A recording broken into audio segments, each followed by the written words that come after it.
എല്ലാവർക്കും നമസ്കാരം. നമ്മൾ +1 പ്രവേശനത്തിന്റെ രണ്ടാമത്തെ അലോട്ട്മെന്റ് പ്രസിദ്ധീകരിച്ചു. അത് പ്രകാരമുള്ള പ്രവേശന നടപടികൾ ഇപ്പോൾ നടന്നുകൊണ്ടിരിക്കുകയാണ്. അപ്പോൾ ഇതുമായി ബന്ധപ്പെട്ട് പല വിദ്യാർത്ഥികളും പല തരത്തിലുള്ള സംശയങ്ങളാണ് ചോദിച്ചിട്ടുള്ളത്.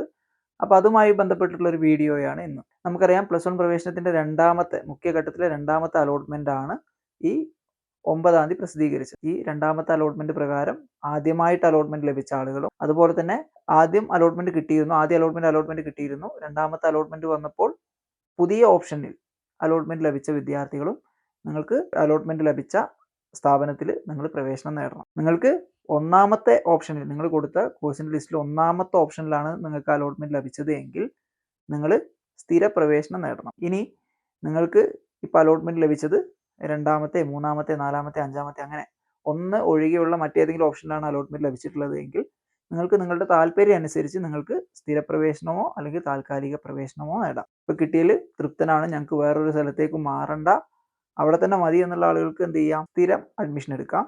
അതല്ല, ഇനി അടുത്ത അലോട്ട്മെന്റ് വരുമ്പം അതിലും നല്ല ഓപ്ഷനിലേക്ക് മാറാൻ താല്പര്യമുള്ള ആളുകളാണെങ്കിൽ നിങ്ങൾ എന്ത് ചെയ്യാം, താൽക്കാലിക പ്രവേശനം എടുക്കാം. ഇപ്പം എന്തായാലും എല്ലാവരും അലോട്ട്മെന്റ് പുതുതായിട്ട് ലഭിച്ച ആളുകളും കഴിഞ്ഞ ഒന്നാമത്തെ അലോട്ട്മെന്റിൽ നിന്ന് വ്യത്യസ്തമായി പുതിയൊരു അലോട്ട്മെന്റ് ലഭിച്ച ആളുകളൊക്കെ തന്നെ ഈ പറഞ്ഞ 11-ാം തീയതി വൈകുന്നേരം 5 മണിക്ക് മുൻപ് സ്കൂളിൽ പ്രവേശനം നേടണം.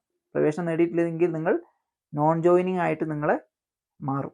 നോൺ ജോയിനിങ് ആയിട്ട് മാറിക്കഴിഞ്ഞാൽ പിന്നെ നമുക്ക് +1 പ്രവേശനത്തിന് അപേക്ഷിക്കാൻ പറ്റില്ല. അടുത്ത ഒരു സംശയം എന്ന് പറയുന്നത്, ഒന്നാമത്തെ അലോട്ട്മെന്റിലും കിട്ടിയില്ല, അതുപോലെ രണ്ടാമത്തെ അലോട്ട്മെന്റിലും കിട്ടിയില്ല, ഇനി എന്താ ചെയ്യാന്നുള്ളത്, വേറെ എന്തെങ്കിലും അപേക്ഷ കൊടുക്കണോ എന്നൊക്കെയാണ് വിദ്യാർത്ഥികൾ അന്വേഷിക്കുന്നത്. അപ്പോൾ ഒന്നാമത്തെ അലോട്ട്മെന്റിലും ലഭിച്ചില്ല, രണ്ടാമത്തെ അലോട്ട്മെന്റിൽ ലഭിച്ചിട്ടില്ലാത്ത വിദ്യാർത്ഥികളാണെങ്കിൽ നിങ്ങൾ ഇനി മൂന്നാമത്തെ അലോട്ട്മെന്റിന് വേണ്ടി കാത്തിരിക്കുക. അപ്പോൾ മൂന്നാമത്തെ അലോട്ട്മെന്റിലും നിങ്ങൾക്ക് അലോട്ട്മെന്റ് ലഭിക്കാതെ വരികയാണെങ്കിൽ നിങ്ങൾക്ക് അതിനുശേഷം വരുന്ന സപ്ലിമെന്ററി ഘട്ടത്തിൽ നിങ്ങളുടെ അപേക്ഷ പുതുക്കി നൽകാം. സപ്ലിമെന്ററി ഘട്ടം വരുമ്പോൾ ഏതൊക്കെ സ്കൂളിലാണ് ഒഴിവുള്ളത് നോക്കിയിട്ട് നിങ്ങൾക്ക് പുതിയ ഓപ്ഷനുകളൊക്കെ, ഒഴിവുള്ള സ്കൂളുകളൊക്കെ ഓപ്ഷൻ ഉൾപ്പെടുത്തിയിട്ട് നിങ്ങൾക്ക് അപേക്ഷിക്കാൻ വേണ്ടി സാധിക്കും. അതുകൊണ്ട് തന്നെ ഇതുവരെ അലോട്ട്മെന്റ് ലഭിക്കാത്ത വിദ്യാർത്ഥികൾ വിഷമിക്കേണ്ട കാര്യമൊന്നുമില്ല. ഞങ്ങൾ സീറ്റ് കുറവ് വരികയാണെങ്കിൽ തന്നെ എല്ലാ വർഷവും സീറ്റ് വർദ്ധിപ്പിക്കലൊക്കെ ഉണ്ട്. അപ്പോൾ നമുക്ക് അതുവരെ കാത്തിരിക്കാം. അപേക്ഷ സമർപ്പിച്ച സമയത്ത് തെറ്റ് കാരണം നിങ്ങൾക്ക് അലോട്ട്മെന്റ് ലഭിച്ച് പ്രവേശനത്തിന് പോയപ്പോൾ നിങ്ങൾക്ക് പ്രവേശനം കിട്ടിയിട്ടില്ലെങ്കിൽ നിങ്ങൾക്ക് ഇനി സപ്ലിമെന്ററി ഘട്ടത്തിൽ നിങ്ങളുടെ അപേക്ഷയിൽ തെറ്റ് തിരുത്തി നിങ്ങൾക്ക് നിങ്ങളുടെ അപേക്ഷ വീണ്ടും സമർപ്പിക്കാൻ വേണ്ടി പറ്റും. പിന്നെയുള്ള ഒരു സംശയം എന്ന് പറയുന്നത്, ഒന്നാമത്തെ അലോട്ട്മെന്റിൽ ഒരു സ്കൂളിൽ ഒരു കോഴ്സിൽ കിട്ടി, അടുത്ത അലോട്ട്മെന്റ് വന്നപ്പോൾ അതേ സ്കൂളിൽ തന്നെ വേറൊരു കോഴ്സിൽ കിട്ടി. അങ്ങനെയുള്ള ആളുകൾ എന്ത് ചെയ്യണം എന്നുള്ളതാണ്. അങ്ങനെയുള്ള ആളുകൾ ഈ 11-ാം തീയതി വൈകുന്നേരം 5 മണിക്ക് മുൻപായിട്ട് നിങ്ങൾക്ക് പുതുതായിട്ട് ലഭിച്ച കോഴ്സിൽ, ആ സ്ഥാപനത്തിൽ പോയി പുതുതായി ലഭിച്ച ആ കോഴ്സിൽ നിങ്ങൾ പ്രവേശനം നേടണം. അങ്ങനെ പ്രവേശനം നേടിയിട്ടില്ലെങ്കിൽ നിങ്ങൾ നോൺ ജോയിനിങ് ആയി. നിർബന്ധമായിട്ട് നിങ്ങൾക്ക് കിട്ടിയ ഓപ്ഷൻ അനുസരിച്ച് നിങ്ങൾക്ക് സ്ഥിരപ്രവേശനമോ താൽക്കാലിക പ്രവേശനമോ നേടാം. അതിനോടൊപ്പം വിദ്യാർത്ഥികളുടെ സംശയം, ഒന്നാമത്തെ അലോട്ട്മെന്റിൽ ഒരു സ്ഥലത്ത് കിട്ടി, രണ്ടാമത്തെ അലോട്ട്മെന്റിൽ വേറെ ഒരു താല്പര്യമില്ലാത്ത സ്ഥലത്താണ് കിട്ടിയത്, അപ്പോൾ ഒന്നാമത്തെ തന്നെ നിൽക്കാൻ പറ്റുമോ എന്നുള്ള. ഒരു കാരണവശാലും ഒന്നാമത്തെ അലോട്ട്മെന്റിൽ നിങ്ങൾക്ക് തുടരാൻ പറ്റില്ല. ഒന്നാമത്തെ അലോട്ട്മെന്റ് പ്രകാരം കിട്ടിയ അലോട്ട്മെന്റിൽ നിങ്ങൾക്ക് തുടരാൻ പറ്റില്ല. നിങ്ങൾക്ക് രണ്ടാമത്തെ അലോട്ട്മെന്റിൽ എവിടെയാണോ പുതുതായിട്ട് മാറ്റം കിട്ടിയത് നിങ്ങൾ അവിടെ പോയി ചേരണം. അടുത്തതായിട്ട് ഒരു സംശയം എന്ന് പറയുന്നത്, സേ പരീക്ഷ എഴുതുന്ന വിദ്യാർത്ഥികൾ. സേ പരീക്ഷ എഴുതി വിജയിച്ചു കഴിഞ്ഞാൽ അവർക്ക് എപ്പോഴാണ് അപേക്ഷിക്കാൻ സാധിക്കുക എന്നുള്ളതാണ്.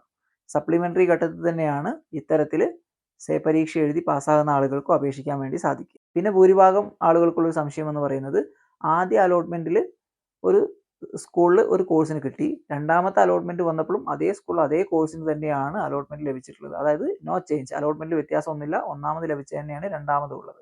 അങ്ങനെയുള്ള വിദ്യാർത്ഥികൾ എന്തെങ്കിലും ചെയ്യേണ്ടതുണ്ടോ?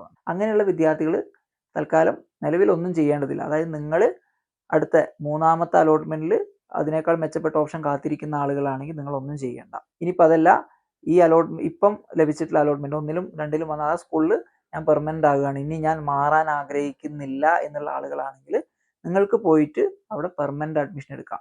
അതുപോലെ തന്നെ ഇപ്പം നിങ്ങൾക്ക് കിട്ടിയ അലോട്ട്മെന്റ് ഓപ്ഷന്റെ മുകളിൽ, ഇപ്പം 5-ാമത്തെ ഒരു ഓപ്ഷനാണ് കിട്ടിയത്, 1 മുതൽ 4 വരെയുള്ള ഓപ്ഷനിൽ ഏതെങ്കിലും താല്പര്യമില്ലാത്ത ഓപ്ഷൻസ് ഉണ്ടെങ്കിൽ നിങ്ങൾക്കത് കളയാൻ വേണ്ടിയിട്ടുള്ള അപേക്ഷ, ഹയർ ഓപ്ഷൻ ക്യാൻസലേഷൻ എന്ന് പറയും, അതിനുള്ള അപേക്ഷയും നിങ്ങൾക്ക് അലോട്ട്മെന്റ് കിട്ടിയ സ്കൂളിൽ കൊടുക്കാം. അതുപോലെ തന്നെ ഇപ്പം നമുക്കറിയാം +1ന്റെ രണ്ടാം അലോട്ട്മെന്റും കമ്മ്യൂണിറ്റി കോട്ട പ്രവേശനമൊക്കെ നടക്കുന്നുണ്ട്. അപ്പോൾ നിങ്ങൾക്ക് കമ്മ്യൂണിറ്റി കോട്ടയിൽ മെച്ചപ്പെട്ടൊരു ഓപ്ഷൻ കിട്ടിയിട്ടുണ്ടെങ്കിൽ നിങ്ങൾക്ക് അതിൽ ചേരുക. ഇനിയിപ്പോൾ നിങ്ങൾക്ക് സാധാ അലോട്ട്മെന്റിലാണ് നിങ്ങൾക്ക് മെച്ചപ്പെട്ട ഓപ്ഷൻ കിട്ടിയില്ലെങ്കിൽ അതിൽ ചേരുക. അതായത് നമുക്ക് ഒന്നിൽ ചേർന്ന് കഴിഞ്ഞാലും മറ്റേലേക്ക് മാറാൻ സാധിക്കാത്തൊരവസ്ഥയുണ്ട്. അപ്പോൾ നിങ്ങൾക്ക് ഏതാണോ ഏറ്റവും മെച്ചപ്പെട്ട ഓപ്ഷനായിട്ട് ഏതാണോ, അല്ലെങ്കിൽ നിങ്ങൾക്ക് ഇഷ്ടപ്പെട്ട ഓപ്ഷൻ ഏതാണോ അതിൽ നിങ്ങൾ ചേരുക എന്നുള്ളതാണ് അടുത്തതായിട്ട് പറയാനുള്ളൊരു കാര്യം. +1 പ്രവേശനത്തിൻ്റെ മൂന്നാമത്തെ അലോട്ട്മെന്റ് 16-ാം തീയതി പ്രസിദ്ധീകരിക്കുമെന്നാണ് ഇതിനു മുൻപ് ഇറങ്ങിയിട്ടുള്ള പത്രക്കുറിപ്പിൽ കണ്ടിട്ടുള്ളത്. ചിലപ്പോൾ ഒരു ദിവസം ഇങ്ങോട്ട് മാറാനും സാധ്യതയുണ്ട്. അപ്പോൾ എന്തായാലും അതിൻ്റെ കൂടുതൽ വിവരങ്ങൾ വെബ്സൈറ്റിലൂടെ പ്രസിദ്ധീകരിക്കുമെന്ന് പ്രതീക്ഷിക്കും. +1 അലോട്ട്മെന്റുമായി ബന്ധപ്പെട്ട് എന്തെങ്കിലും സംശയങ്ങളുണ്ടെങ്കിൽ നിങ്ങൾക്ക് കമന്റ് ബോക്സിൽ രേഖപ്പെടുത്താം. വീണ്ടും പുതിയൊരു വീഡിയോയിൽ പുതിയൊരു വിഷയമായിട്ട് കാണാം. അതുവരെ എല്ലാവരോടും ഒരിക്കൽ കൂടി നന്ദി, നമസ്കാരം.